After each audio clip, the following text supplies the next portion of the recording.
نبی اکرم صلی اللہ علیہ وآلہ وسلم نے ارشاد فرمایا، ذوالحجہ کی 10 تاریخ کو کوئی نیک عمل اللہ تعالیٰ کے نزدیک قربانی کے خون بہانے سے بڑھ کر محبوب اور پسندیدہ نہیں، اور قیامت کے دن قربانی کرنے والا اپنے جانور کے بالوں، سینگوں اور کھروں کو لے کر آئے گا اور یہ چیزیں اجر و ثواب کا سبب بنے گی۔ نیز فرمایا کہ قربانی کا خون زمین پر گرنے سے پہلے اللہ تعالیٰ کے نزدیک شرف قبولیت حاصل کر لیتا ہے، لہذا تم خوش دلی کے ساتھ قربانی کیا کرو۔ صحابہ کرام نے رسول اللہ صلی اللہ علیہ وآلہ وسلم سے سوال کیا کہ یہ قربانی کیا ہے؟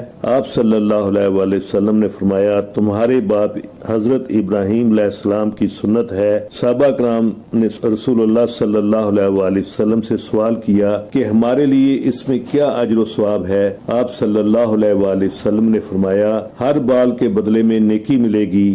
نبی اکرم صلی اللہ علیہ وآلہ وسلم نے ارشاد فرمایا، فاطمہ جاؤ اپنی قربانی پر حاضری دو، کیونکہ اس کے خون سے جو ہی پہلا قطرہ گرے گا تمہارے سارے گناہ معاف ہو جائیں گے۔ نیز وہ جانور قیامت کے دن اپنے خون اور گوشت کے ساتھ لایا جائے گا اور پھر اسے 70 گنا باری کر کے تمہارے میزان میں رکھا جائے گا۔ حضرت ابو سعید خدری رضی اللہ تعالی عنہ نے عرض کیا، یا رسول اللہ صلی اللہ علیہ وآلہ وسلم، کیا یہ فضیلت آل محمد صلی اللہ علیہ وآلہ وسلم کے ساتھ خاص ہے یا آل محمد صلی اللہ علیہ وآلہ وسلم اور تمام مسلمانوں کے لیے عام ہے؟